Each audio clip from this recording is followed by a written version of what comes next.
नमस्कार, स्वागत है आप सभी का। मैं हूं आपके साथ श्रावणी पटनायक। बुलेटिन की शुरुआत करेंगे। मुख्यमंत्री पुष्कर सिंह धामी ने कहा कि राज्य के भीतर सभी जिलों में जिलाधिकारी की अध्यक्षता में कमेटी का गठन किया गया है जो अवैध कब्जों को हटाने की दिशा में कार्रवाई कर रहे हैं। मुख्यमंत्री पुष्कर सिंह धामी ने एक बार फिर विशेष समुदाय की बढ़ती हुई जनसंख्या को लेकर चिंता जाहिर की और कहा है कि राज्य में कुछ जगहों पर जिस प्रकार से विशेष समुदाय की वजह से जियोग्राफी और डेमोग्राफी बदली है उसे सुधारने का काम किया जाएगा और इस दिशा में पुलिस को राज्य भर में शक्ति दे वेरिफिकेशन ड्राइव चलाने के निर्देश भी दिए गए हैं।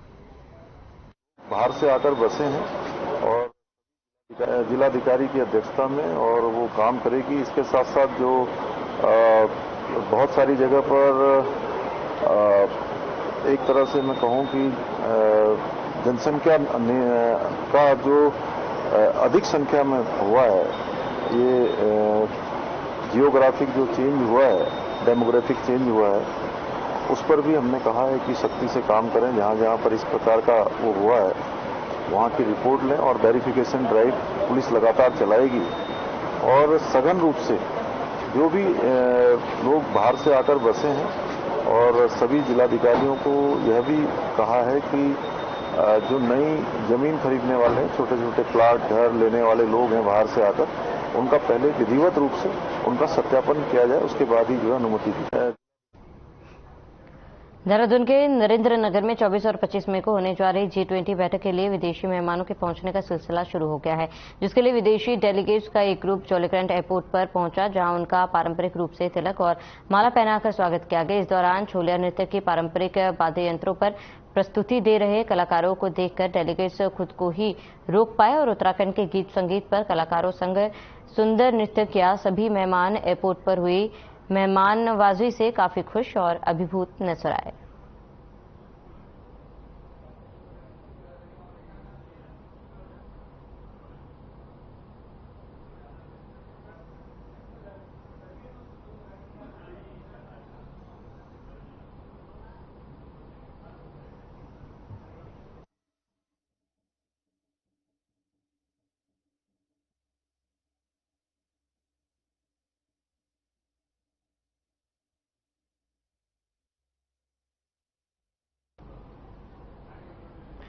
उत्तराखंड के कैबिनेट मंत्री प्रेमचंद अग्रवाल के खिलाफ ठोस कार्रवाई की मांग को लेकर 25 मई को ऋषिकेश के गुमानीवाला में एक महापंचायत का आयोजन किया गया। इस महापंचायत के जरिए कैबिनेट मंत्री के खिलाफ सख्त कार्रवाई की मांग की जाएगी। बता दें कि विगत 2 मई को मंत्री अग्रवाल और उनके सहयोगियों पर मारपीट का आरोप लगाया गया था। मारपीट का वीडियो सोशल मीडिया पर भी जमकर वायरल हुआ। वहीं भारतीय जनता पार्टी के प्रदेश प्रवक्ता वीरेंद्र बिष्ट ने कहा है कि स्वयं धामी ने पहले इस विषय में सख्त निर्देश दिए थे, जांच में किसी तरह की कोई कोताही न बरती जाए। उन्होंने कहा कि जांच के बाद जो भी दोषी पाया जाएगा उसके खिलाफ सख्त से सख्त कार्रवाई की जाएगी।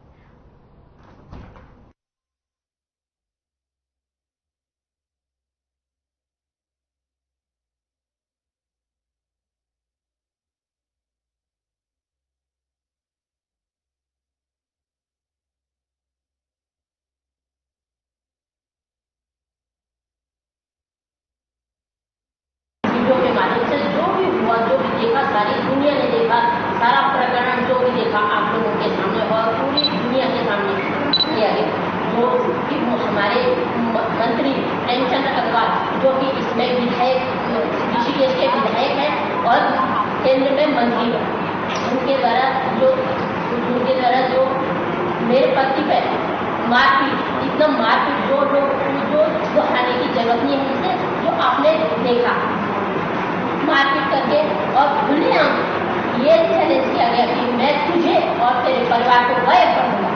देखिए, राज्य में कानून का राज है और कानून अपना काम कर रहा है। पुलिस प्रशासन इस पूरे प्रकरण की जांच कर रहा है। माननीय मुख्यमंत्री जी ने पहले ही बहुत स्पष्ट निर्देश दिए हैं कि पारदर्शिता से जांच होनी चाहिए और जांच के उपरांत जो भी इसमें जिसके खिलाफ भी जांच आएगी, जो भी जांच में दोषी पाया जाएगा, उसके खिलाफ कानून काम करेगा, लोग प्रशासन काम करेगा, पुलिस प्रशासन काम करेगा। इसलिए इंतजार करना चाहिए।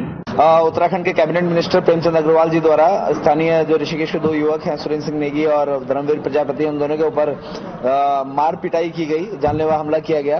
तो उसके बाद हम लोगों ने कोशिश की कि हमें पुलिस और सरकार की तरफ से न्याय की उम्मीद थी, जो उम्मीद बिल्कुल धूमिल होते हुए दिख रही है। पुलिस और प्रशासन जिस तरह से जांच कर रहा है, जिस तरह से माननीय जो प्रेमचंद अग्रवाल जी हैं वो अपने मंत्री पद का प्रभाव जो है पुलिस के ऊपर दिखा रहे हैं, तो उसकी वजह से अब हमारे पास कोई चारा नहीं बचा था। हम लोग जनता की अदालत में जा रहे हैं, जनता को आह्वान कर रहे हैं, पूरे उत्तराखंड की जनता को, कि जो 25 तारीख को होने वाली महापंचायत है ऋषिकेश में, अमित ग्राम गुमानीवाला में अमित स्मारक पे, उसमें 4:30 बजे ज्यादा से ज्यादा संख्या में वहां पहुंचे और इस आवाज को बुलंद करें जो माननीय प्रेमचंद अग्रवाल जी द्वारा ये गुंडागिर्दी सरेआम की गई है।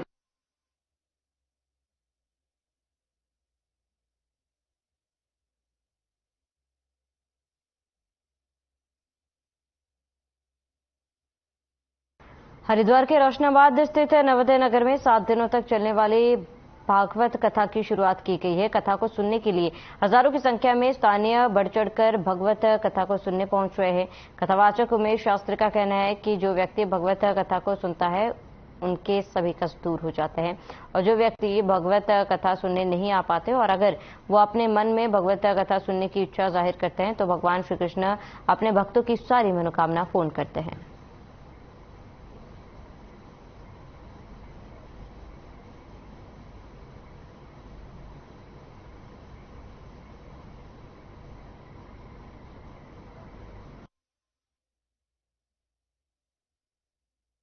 इसके दर्शन मात्र से पाप नष्ट हो जाते हैं। जहां तक इसकी वाणी, जो इस भागवत को सुनते हैं वो तो अद्भुत धन्य है ही, वो तो बड़भागी है ही, लेकिन जिन्होंने भागवत सुनी नहीं है, केवल भागवत की आवाज को सुना है, जहां तक उसकी आवाज जाती है, या आज उनको पता चला कि 22 से 28 मई तक भागवत कथा होने वाली है, आज हम चलो एक दिन तो निकल गया, हम आज चले जाते हैं, अभी हम कथा में पहुंचे नहीं, कथा में गए नहीं, केवल इतना सोचने मात्र से श्रीमद् भागवत जो भगवान कृष्ण का दर्शन का तात्पर्य है, दर्शन की प्राप्ति है, वो भगवान कृष्ण की प्राप्ति और श्रीमद् भागवत का संपूर्ण फल इतने मात्र से हमको प्राप्त हो जाता है। अवैध अतिक्रमण के खिलाफ लगातार कार्रवाई की जा रही है। वहीं जसपुर के चिटनगर क्षेत्र में सिंचाई विभाग द्वारा सैकड़ों परिवारों को खाली करने का नोटिस दिया गया है और मकानों पर चिन्हीकरण किया गया है, जिसमें लोगों को 7 दिन का समय दिया गया। इसके बाद से लोगों को घर से बेघर होने का डर सताने लगा। लोगों का कहना है कि आजादी के बाद से उनके बाप दादा वहां रह रहे हैं और अगर उनके घर तोड़ दिए जाएंगे तो हम कहां जाएंगे। उन्होंने सरकार से मांग की है कि सरकार उन लोगों के रहने की व्यवस्था कराए।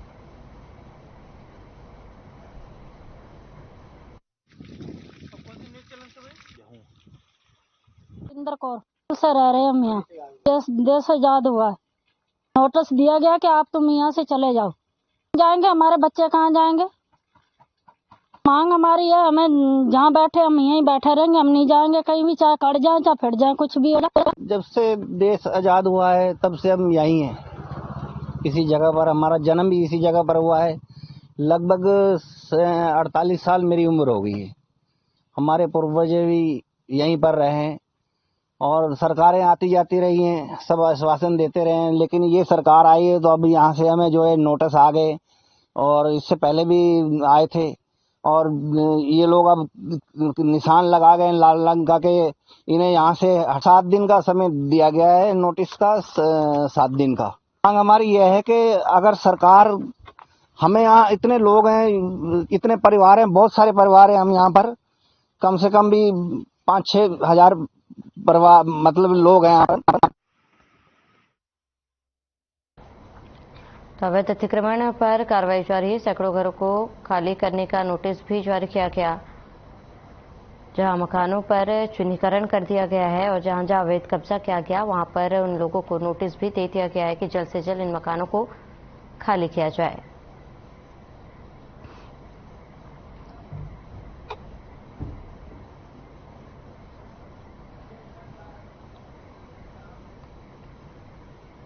सिमधामी ने सचिवालय में राज्य की सरकारी भूमि से अतिक्रमण हटाने के संबंध में बैठक लेते हुए अधिकारियों को निर्देश दिए कि सरकारी भूमि पर अतिक्रमण को न रोकने वाले अधिकारियों की जिम्मेदारी तय की जाएगी और कड़ी कार्रवाई भी की जाएगी।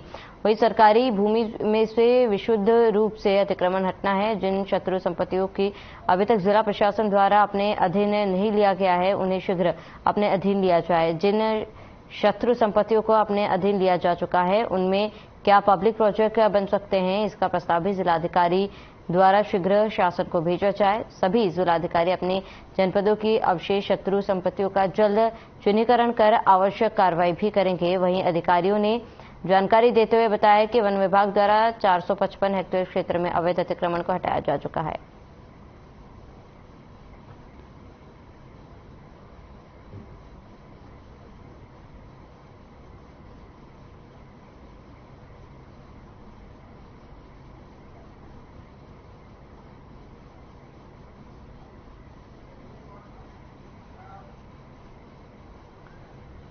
प्रदेश सरकार द्वारा ग्रामीणों की आय सृजित करने के उद्देश्य से अल्मोड़ा में गोट वैली योजना के तहत विकासखंड हवलबाग में कवायद तेज कर दी गई है, जिसके अंतर्गत 100 किसानों को चिन्हित किया गया और जिला योजना में पशुपालन विभाग को बजट आवंटित किया गया है। मुख्य विकास अधिकारी ने बताया कि पशुपालन को बढ़ावा देने के लिए गोट वैल्यू स्कीम को लागू किया जाएगा, जिसके तहत जिन किसान के पास बकरी पालन की व्यवस्था है उन्हें जोड़ा गया। साथ ही जिनके पास बकरी पालन की व्यवस्था नहीं है, उनके लिए बकरी पालन करने के लिए बकरी बाड़ा बनाया जाएगा और उन्हें ट्रेनिंग भी दी जाएगी।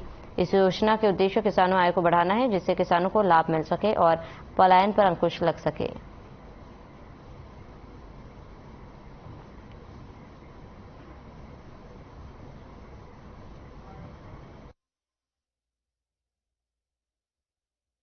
है गोट वैली स्कीम हमारी उत्तराखंड सरकार ने स्टार्ट करी है। तो इसमें हम डिस्ट्रिक्ट प्लान के माध्यम से हमने गोट्स को, जो हमारी बकरियों की यूनिट्स होते हैं, तो 2 या 3 यूनिट्स हम लाभार्थियों को प्रोवाइड करा रहे हैं। इसमें हमने हवलबाग ब्लॉक को चूज करा है फिलहाल। इसमें हम कोशिश करेंगे कि 100 से ऊपर लाभार्थियों को हम पहले ये गोट्स जितनी हो सके उतनी यूनिट्स हम दे पाएं। हम कोशिश कर रहे हैं जिनके पास बकरी बाड़ा हमने बनवा रखा है उन्हीं को पहले बकरियां दें, क्योंकि उनके पास बकरी रखने की जगह होगी। और यदि ऐसे लोग हैं जिनके पास बकरी बाड़ा नहीं है या फिर ऐसे लोग हैं जिनके पास अभी यूनिट्स कम है, तो पहले हम वो वाली फैसिलिटी उनको क्रिएट करेंगे। इसमें जितना भी पैसा है मैं आपको बताना चाहता हूँ, ये हम लोग जिला योजना से जो बकरी का यूनिट्स होते हैं, जो हम एनिमल हस्बेंड्री के जो मद में रखते हैं, हम उसके थ्रू हम इनको प्रोवाइड कराएंगे। तो आशा करते हैं कि ऐसे पशुपालन को हम लोग और बढ़ावा दे पाएंगे।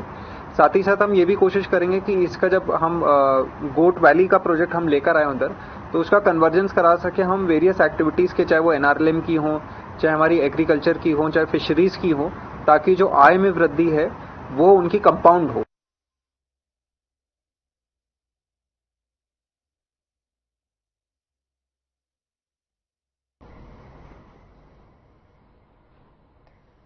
गोट वैली योजना को लेकर 100 किसानों को चिन्हित किया गया और पशुपालन विभाग को बजट दिया गया है, जहां गोट वैली योजना के तहत कार्य में तेजी लाई जाए।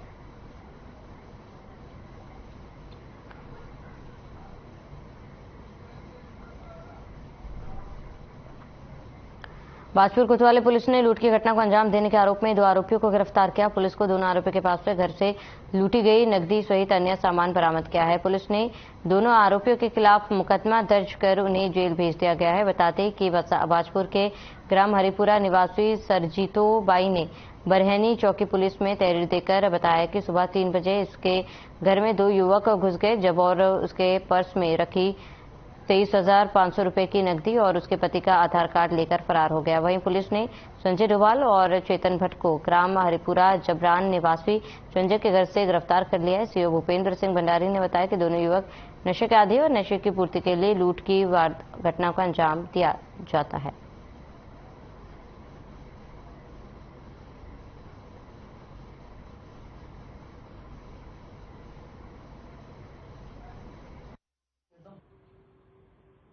वहां पर एक महिला ने चौकी में आकर के ये अवगत कराया कि 2 लड़के जो है मेरे घर में घुस गए थे, मेरे पति सोए हुए थे।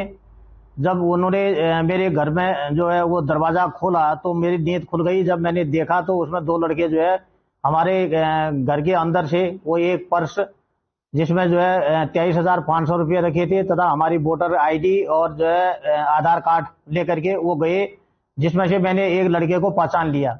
जब मैं उसका हाथ पकड़ने लगी तो उन्होंने चाकू दिखाया और जो मेरे घर से वो फरार हो गए।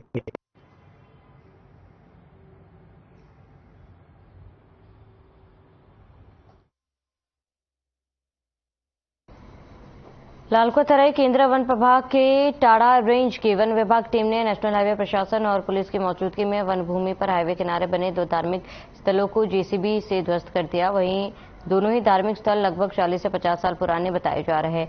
वन विभाग ने दोनों ही स्थलों को ध्वस्त करने के साथ ही लोगों को वन विभाग और हाईवे को जमीन पर किसी तरह के अतिक्रमण नहीं करने की चेतावनी दी है। वहीं टांडा रेंज के वन क्षेत्राधिकारी रूपनारायण गौतम ने बताया कि प्रशासन के निर्देश पर अवैध अतिक्रमण के खिलाफ कार्रवाई की जा रही है और उन्होंने इसी के तहत टांडा रेंज के अंतर्गत नेशनल हाईवे के किनारे वन भूमि पर बने 2 धार्मिक स्थलों को ध्वस्त किया है। साथ ही उन्होंने कहा है कि अवैध अतिक्रमण के खिलाफ उनकी कार्रवाई आगे भी जारी रहेगी।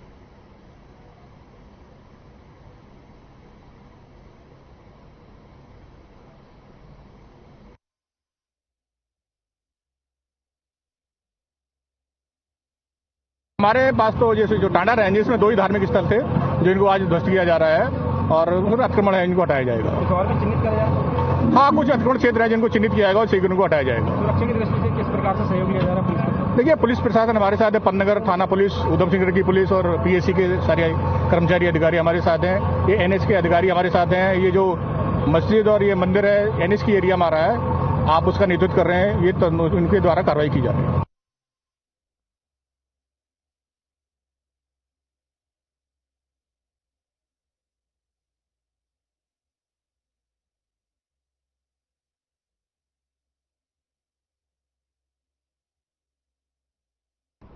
पंतनगर थाना क्षेत्र में लफ्जिहात का एक मामला सामने आया है, जहां नगला निवासी एक हिंदू लड़की के परिवार ने आरोप लगाया है कि उनके पड़ोस में रहने वाला एक मुस्लिम लड़का उनकी 19 वर्षीय बेटी को बहला फुसलाकर फरार हो गया।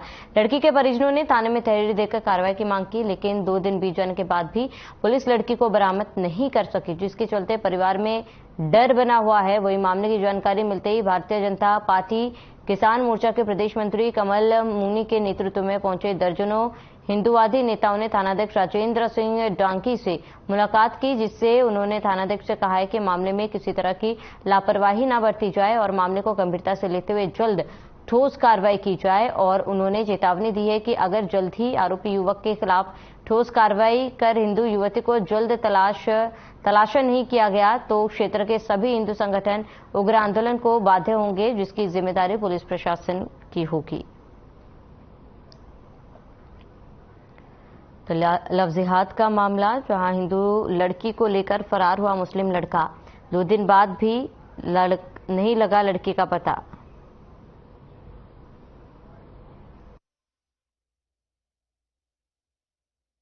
जैसे ही संज्ञान में मामला आया उस तरीके से मेरी यहाँ के थाना प्रभारी जी से बात हुई, डांगी जी से, उन्होंने तत्काल प्रभाव से एक्शन लेते हुए पुलिस को वहाँ भेजा और पुलिस ने लोकेशन ट्रेस की। तो नैनीताल गुमराह किया जा रहा था पुलिस को कि लड़की कर्नाटक गई है, तो पुलिस ने कहा कि 3 दिन में कर्नाटक पहुंचती है, ये 12 घंटे में कैसे कर्नाटक पहुंच जाएगी। इस तरीके से जब उसके मोबाइल को ट्रैक किया गया तो लोकेशन नैनीताल की लगी। नैनीताल जब पहुंचे तो वो भीमताल पहुंच गया था, अभी उसका मोबाइल स्विच ऑफ आ रहा है। एसटीएफ की पूरी टीम लगी हुई है और पन्नगर थाना पूरा तरीके से इस मामले में संजीदा है और मुझे लगता है कि जल्दी ही लड़की जो है पकड़ी जाएगी और जो दोषी है उसको पुलिस प्रशासन सख्त कार्रवाई करके उसको दंडित करेगा। प्रदेश सरकार ने भी लव जिहाद के मामले में ऐसे नियम और कानून बनाने के काम कर रहे हैं, धर्मांतरण के उसमें कर रहे हैं, उस पर कार्रवाई होगी और वह कार्रवाई करने को प्रशासन के अधिकारियों ने कहा है और वो कर भी रहे हैं। और सरकार ने गंभीर से गंभीर मामलों में उन पे कार्रवाई करने की बात को कही है और आज हमने भी उनसे कह रखा है, क्योंकि हम सब आपके साथ हैं। ऐसी मानसिकता को, ऐसी जिहादी मानसिकता को रोकने के लिए जो भी चीज आपसे हो सकता है, उचित हो सकता है, उसको आप करिए।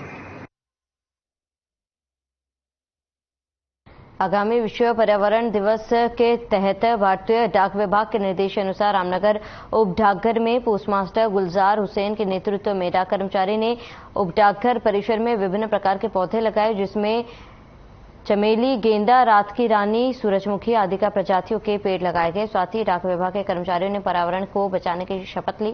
पोस्टमास्टर ने बताया कि पौधारोपण करने से पर्यावरण स्वच्छ रहता है। उन्होंने बताया कि पर्यावरण स्वच्छ को बनाने के लिए अपनी जीवन पद्धति और दिनचर्या में पेड़ों को जोड़ने की जरूरत है। पेड़ न ही पर्यावरण को शुद्ध करते हैं बल्कि जीवन के लिए उपयोगी प्राणवायु उपलब्ध कराते हैं। पर्यावरण को शुद्ध और प्रदूषण मुक्त रखने के लिए पेड़ों का महत्वपूर्ण योगदान रहता है।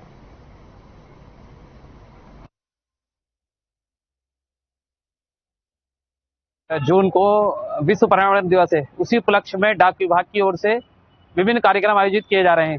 उसी उपलक्ष्य में आज रामनगर डाकघर में विभिन्न प्रकार के चमेली, गेंदा, सूर्यमुखी, रात की रानी, विभिन्न प्रकार के पौधे वृक्षारोपण कर किया गया। वो तमाम प्रकार के पौधे लगाए गए जिससे स्वच्छ और स्वस्थ वातावरण पब्लिक को। तो रामनगर शहर और आसपास के ग्रामीण क्षेत्र के अलावा वन ग्रामों में रह रहे लोगों को हटाए जाने के लिए कई विभागों द्वारा मकान खाली करने के नोटिस देने की कार्रवाई की है। विभागों का कहना है कि ये सभी लोग सरकारी जमीनों पर अवैध रूप से कब्जा करने के साथ ही अतिक्रमण करके बैठे हैं। वहीं रामनगर के सिंचाई विभाग कार्यालय पर पूर्व ब्लॉक प्रमुख रामनगर संजय नेगी समेत कई राजनीतिक और गैर राजनीतिक संगठनों और जनप्रतिनिधियों ने धरना दिया। उन्होंने सरकार पर गंभीर आरोप लगाते हुए कहा है कि सरकार उन्हें उजाड़ने का काम कर रही है। उन्होंने कहा है कि प्रदेश के सीएम धामी उत्तराखंड में लैंड जिहाद नहीं बल्कि लैंड लूट का काम कर रहे हैं।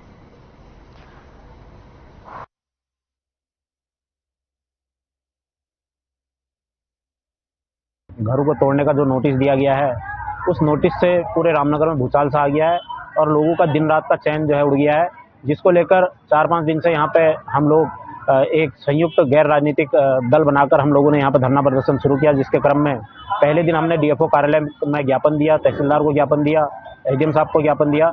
उसके बाद अगले दिन हमने जुलूस की शक्ल में पूरे शहर में हमने जन आक्रोश रैली निकाली। हम इन आंदोलनों के माध्यम से सरकार को चेताना चाहते हैं कि जो तुम्हारा तुगलकी फरमान रामनगर के अंदर जारी किया गया है और बरसों से 50-50, 60-60 सालों से लोग उन मकानों में रह रहे हैं, चाहे वो किसी की भी जमीन हो, सरकारी जमीन बताकर आप उन्हें अवैध करार दे रहे हैं। तो उसके लिए हमने यहाँ पर आंदोलन किया है।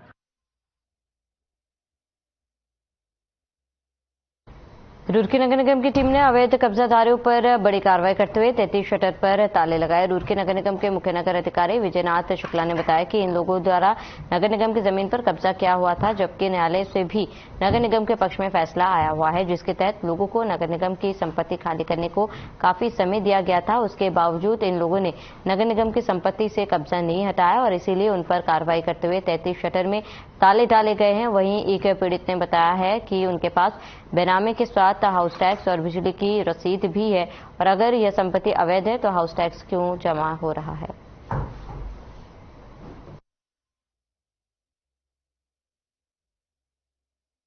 जो संपत्ति है उसमें कुछ लोग अवैध रूप से कब्जा किए हुए थे, जिसमें माननीय न्यायालय से भी हमारे पक्ष में फैसला हुआ है और हमने इनको काफी समय दिया था। उसके बावजूद कुछ लोग खाली नहीं कर रहे थे, तो आज उसी क्रम में 33 शटर हैं जिनमें ताला लगाकर निगम के द्वारा कब्जा लिया गया है। इसमें कार्रवाई की जाएगी। अभी जो लोग बचे हुए हैं, कुछ लोग के आवास हैं, उनको भी कहा गया है कि अगर नहीं करेंगे तो 1-2 दिन के अंदर उन पर भी कार्रवाई होगी। देखिए, कुल 27 केस हैं यहाँ पे हमारे, जिसमें से जितने कमर्शियल थे वो सब पे कब्जा ले लिया गया। जो आवासी हैं उनको चूंकि लोग रह रहे हैं 1-2 दिन कहा गया है, अगर नहीं करते हैं तो फिर उस पर भी कार्रवाई की जाएगी। लोगों को उम्मीद बंधी रहती है, जबकि हमने उन्हें पूरी तरह से सारी चीजें बता दी थी। उसके बावजूद अगर लोग हठधर्मिता करते हैं तो मजबूरन हमें 10 मिनट पहले आए, सामान तक भी निकालने नहीं दिया और अपने ताले लगा दिए। सन 92 से मैं यहाँ रह रहा हूँ, बेनावा हाउस टैक्स की रसीद, बिजली के बिल हमारे पास सब कुछ है। अभी पिछले महीने हाउस टैक्स लिया इन्होंने, जब इनकी चीज है तो हाउस टैक्स क्यों ले रहे? आपका कोई सामान उठा के और आप ही को बेचने लगा, क्या आप खरीद लेंगे उसको? जब हम 92 से रह रहे, इन्होंने हमारी दुकान पे ताला लगा दिया। ना कोई कोर्ट का आदेश है और ना ही कोई कहीं के इनके पास कागज। मैंने कहा भाई आप कोर्ट के कागज दिखाओ, भाई मुकदमा जीतते हुएगा। सन 16 में मुकदमा डाला था, ये वो आदमी मर गया था, ये पेंटिंग डला हुआ। आज तक के कोई मुकदमा ये नहीं जीतते हैं। उसके बाद ये कह रहे जी हम जीतते हैं। भाई जीतते हैं तो कागज दिखाओ आप। सर निगम नहीं जीतती, सर अगर जीतती है तो ये कागज दिखाओ। 16 में पेंटिंग में डल चुका था और वो आदमी मर गया था, उसकी कार्रवाई नहीं हुई, ये पेंटिंग में डला हुआ। तो यह कोर्ट में मुकदमा चल रहा। अब ये नु कह रहे हम कोर्ट की नहीं मानते।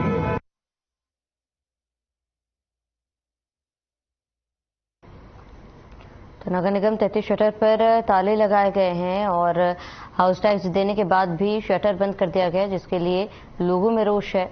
अवैध संपत्ति का नगर निगम टैक्स ले रहा है और इसी को लेकर लोगों में रोष है और लोगों ने कहा है कि बिना नोटिस के ही उनकी दुकानों पर ताला चढ़ दिया गया है।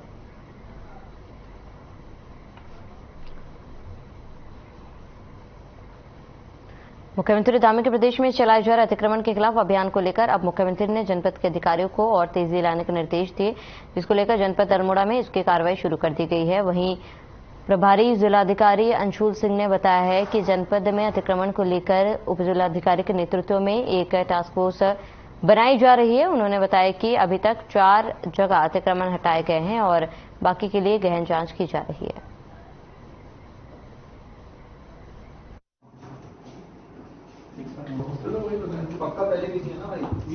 आज भी सीएम साहब की अध्यक्षता में एक बैठक है। इसमें डिस्ट्रिक्ट लेवल पे डीएम और एसएसपी के अध्यक्षता में और सदस्य अध्यक्षता में सदस्य सचिव के रूप में एक कमेटी बैठाई गई है। परगना स्तर पे एसडीएम के स्तर पे एक कमेटी बैठाई गई है। इसमें सबसे पहला टास्क हमारा चिन्हीकरण करना, जिसमें हमने पूरे अल्मोड़ा में जितने विभाग हैं, अभी ये क्योंकि कंटिन्यूस प्रोसेस है, क्योंकि हमें जाके देखना पड़ता है, 342 ऐसी जगह आइडेंटिफाई करी गई थी जहां अतिक्रमण हो रखा था, जिसमें से अभी ये जो अभियान था पिछले महीने चालू हुआ है, 4 जगहों से अतिक्रमण हटाया भी जा चुका है। तो अभी 338 ऐसी जगह हैं जहां अतिक्रमण अभी भी पाया जा रहा है। तो चलिए इसी के साथ इस बुलेटिन में फिलहाल में इतना ही। देश प्रदेश के तमाम बड़ी खबरों के लिए बने रहे हमारे साथ।